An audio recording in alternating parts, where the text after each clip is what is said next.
ଶ୍ରୀମନ୍ଦିର ଯାଇ ଖାଲି ପେଟରେ ଫେରିବେନି ଭକ୍ତ। ଶ୍ରୀ ଜଗନ୍ନାଥ ପ୍ରେମୀଙ୍କ ପାଇଁ ଖୁସି ଖବର। ଏଣିକି ଶ୍ରୀମନ୍ଦିରରେ ମିଳିବ ମାଗଣା ଅବଢ଼ା। ଶ୍ରଦ୍ଧାଳୁ ମାନଙ୍କୁ ଆନନ୍ଦ ବଜାରରେ ମାଗଣା ମିଳିବ ଅବଢ଼ା।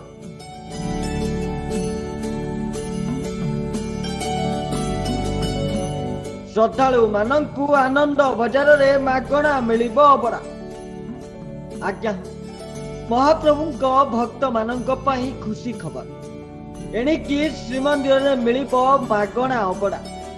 ମହାପ୍ରଭୁ ଶ୍ରୀ ଜଗନ୍ନାଥଙ୍କୁ ଦେଖିବା ପାଇଁ କାହିଁ କେତେ ଦୂରରୁ ଭକ୍ତ ମାନେ ପୁରୀ ଧାଇଁ ଆସନ୍ତି।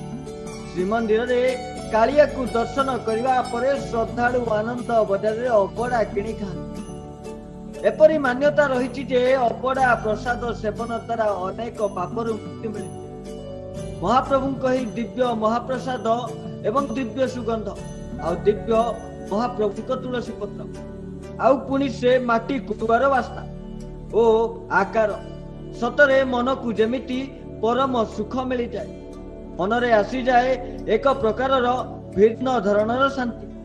ଯଦି କୌଣସି ଭକ୍ତ ଶ୍ରୀମନ୍ଦିର ଯାଇ ମହାପ୍ରଭୁଙ୍କୁ ଦର୍ଶନ କଲା ପରେ ଯଦି ମହାପ୍ରସାଦ ଗ୍ରହଣ ନ କରିଛନ୍ତି ତାହେଲେ ଆପଣଙ୍କ ଶ୍ରୀକ୍ଷେତ୍ର ପୁରୀ ଯିବା ସାର୍ଥକ ନୁହଁ। ତେବେ ବର୍ତ୍ତମାନ ଏପରି ଏକ ଖବର ସାମ୍ନାକୁ ଆସିଛି ଯେଉଁଥିରେ ଭକ୍ତମାନେ ଉପକୃତ ହେବେ ଏବଂ ଶ୍ରୀମନ୍ଦିରରେ ଭକ୍ତମାନଙ୍କୁ ମାଗଣା ଅବଢ଼ା ମିଳିବ।